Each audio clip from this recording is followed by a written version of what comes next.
आदाब नाजरीन, news 16 digital में आप सभी का खैर मकदम है।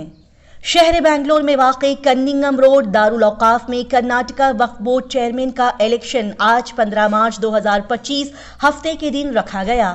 रीजनल कमिश्नर बैंगलोर डिवीजन की सदारत में मीटिंग के बाद आज सुबह 11:30 बजे वक्फ बोर्ड इलेक्शन की कार्रवाई अमल में आई।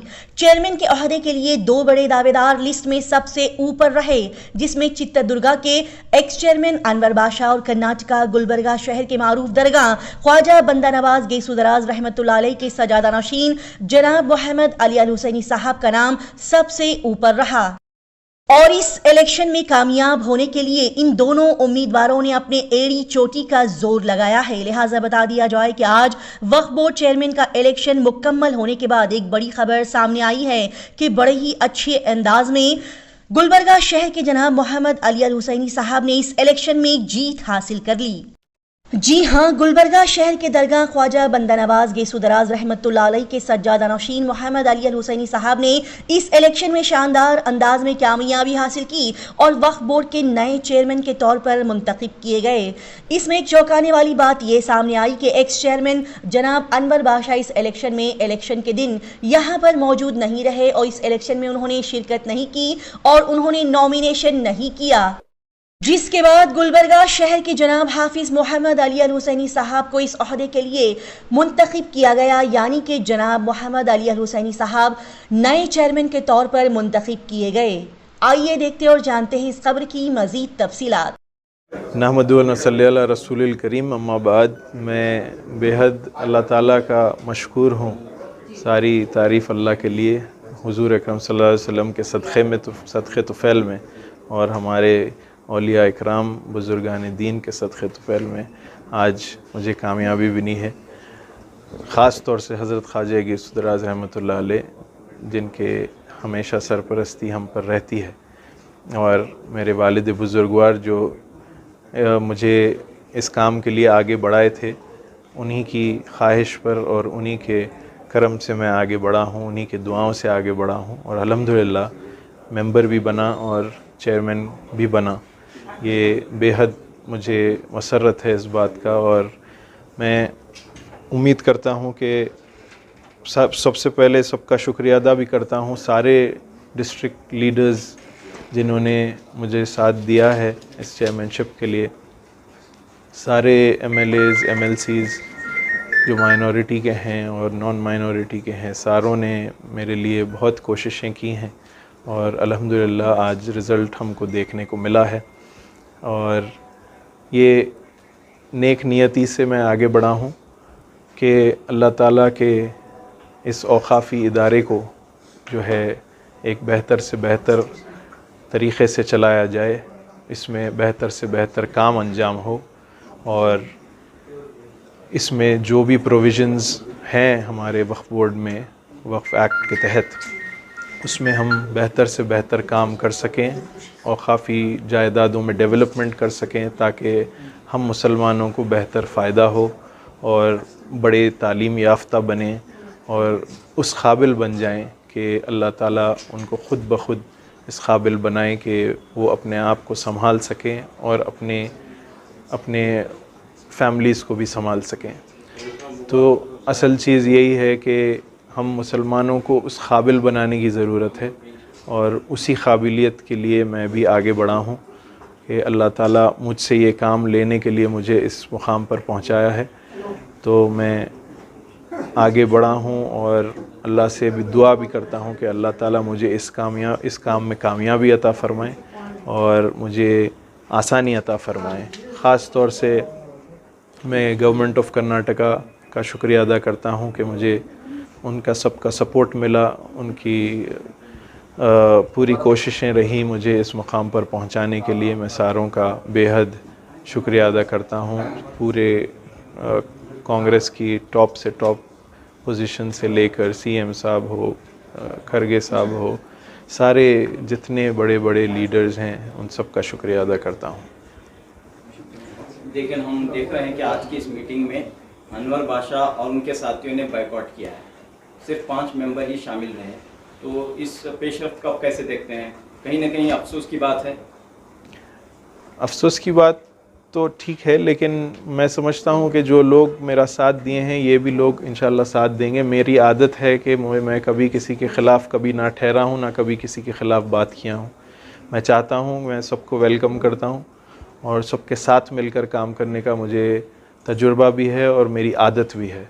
तो सबके साथ मिलकर मैं काम करना चाहूँगा। ये लोग शायद जो नहीं आ सके आज, वो आगे जाकर वो बात समझेंगे और मेरा साथ देंगे इंशाल्लाह। तो क्या आप इस कामयाबी को मुकम्मल कामयाबी समझते हैं, क्योंकि आधे से ज़्यादा मेंबर्स ने बायकॉट किया है और आप चेयरमैन बने, कैसे देखते हैं?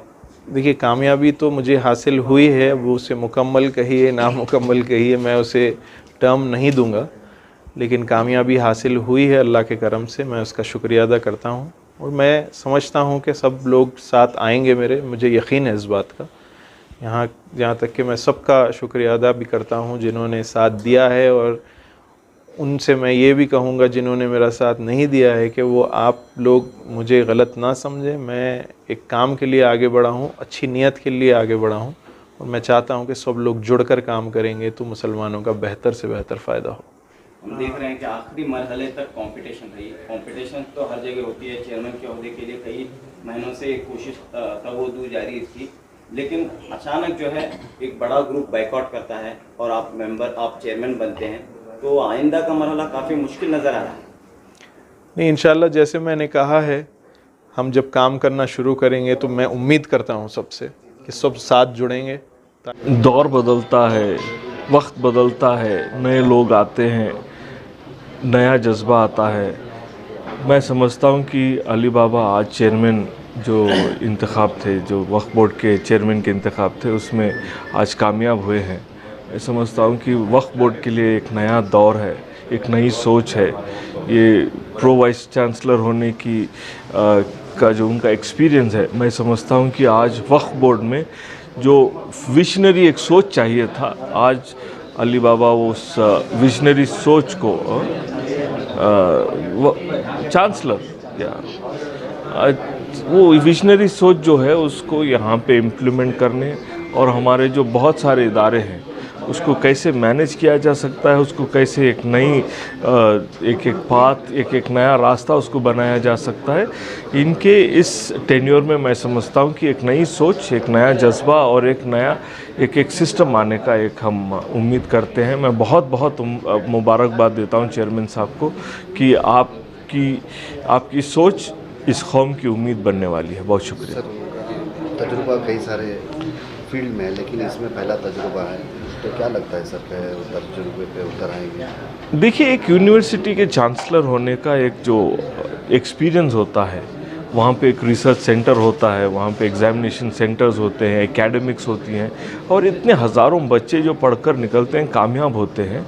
उस सिस्टम को चलाना और उसको कामयाब बनाना एक बहुत बड़ी एक्सपीरियंस होती है। आज अगर आप वक्फ बोर्ड को लेंगे तो उस एक्सपीरियंस को आप यहाँ पे इम्प्लीमेंट करें। एक इदारे को कैसे एक सक्सेसफुल, एक कामयाब इदारा बनाया जा सकता है, उस एक्सपीरियंस को अगर सिर्फ यहाँ पे इम्प्लीमेंट करते हैं तो शायद मैं समझता हूँ कि वक्फ बोर्ड के इंस्टीट्यूशंस डबल दी एफिशिएंसी पे चल सकते हैं। मैं उम्मीद करता हूँ कि उनकी एक्सपीरियंस और इतनी सारे पॉलिटिकल लीडर्स उनके आसपास जो हैं, ये लोग मिलकर अपना जो प्लान है उसको कामयाब बनाने में वो इट विल बिकम मोर एक डबल लेयर की जैसे काम करने लगेगा। शुरू से ही वक्फ बोर्ड बदनाम रहती है कि वक्फ बोर्ड के ऊपर आए दिन इल्ज़ाम लगते रहते हैं कि वक्फ बोर्ड से ऐसा हो गया, ज़मीन चली गई, तो उस चीज़ पर ये कैसे उतरेंगे? देखिए, मैं वक्फ बोर्ड रामनगरा डिस्ट्रिक्ट का वक्फ बोर्ड चेयरमैन हूँ। मैं ये कहना कि वक्फ बोर्ड में बदनामी होती है, वहाँ पे ये होता है वो होता है, मेजर एनक्रोचमेंट गलत अफवाहों की वजह से और गलत पेपर वर्क की वजह से होता है। मैं समझता हूँ कि यहाँ पे अब एक नया सिस्टम, अगर जो वक्फ अमेंडमेंट बिल जो 2024 आने वाली है उसको सही करने के लिए अगर हम सही स्टेप्स लेंगे, एक कदम उठाएंगे, तो शायद ये जो वक्फ बोर्ड के ऊपर एक जो दाग लगा हुआ है कि एनक्रोचमेंट ज़्यादा हो रहे हैं, मैं समझता हूँ कि वो एनक्रोचमेंट्स ख़त्म हो जाएंगे। शुक्रिया। कुछ रिज़ल्ट कुछ आना वाला था, लेकिन यहाँ पर कुछ रिज़ल्ट आया है, बहुत अच्छा रिज़ल्ट मिला है, क्या कहना चाहेंगे सर इसके बारे में? काफ़ी अच्छा रिज़ल्ट है अल्हम्दुलिल्लाह। इस बारे में तो हम काफ़ी खुश हैं। ठीक है, हम तो शुरू से आपको मालूम तो होगा ही कि हम काफ़ी दिन से हमारी कोशिश भी रही है और हमारी उम्मीद भी रही है कि अली हुसैनी साहब जो है ना चेयरमैन बने, क्योंकि नहायत ही काबिल शख्सियत है अल्हम्दुलिल्लाह। तो हम चाह रहे थे कि वो चेयरमैन बने और अल्लाह का बड़ा फजल करम हुआ है, वो चेयरमैन बने हैं। और अब हम उम्मीद करते हैं कि कर्नाटका वक्फ बोर्ड एक नए दौर से गुजरेगा। अगले इनके टर्म में इनकी ज़ेर निगरानी, इनके ज़ेर सरपरस्ती वक्फ बोर्ड एक नए उरूज पे पहुंचेगा इंशाल्लाह, हमारी ये उम्मीद है। तो क्या कहेंगे सर, फर्स्ट एक्सपीरियंस है? फ़र्स्ट एक्सपीरियंस है औक़ाफ़ के ताल्लुक़ से। मैं तो नहीं कहूँगा कि फ़र्स्ट एक्सपीरियंस है। आपको याद होना चाहिए कि इन्होंने काफ़ी इदारों के बानी हैं ये, और काफ़ी इदारे चला रहे हैं। तो मुझे यकीन है कि ये जो उनका तजुर्बा रहा है तालीमी शोबे में और ख़ुद इनके मरकज़ के शोबों में, ये काफ़ी असरअंदाज रहेगा ये आने वाले जो साल हैं बहैसियत चेयरमैन कर्नाटका बोर्ड ऑफ औक़ाफ़। और मुझे यकीन है ये जो नया विज़न लेके आ रहे हैं ये काफ़ी असरअंदाज रहेगा और काफ़ी फ़र्क लाने वाली चीज़ रहेगी। एक नई सोच, एक नया नज़रिया इंशाअल्लाह।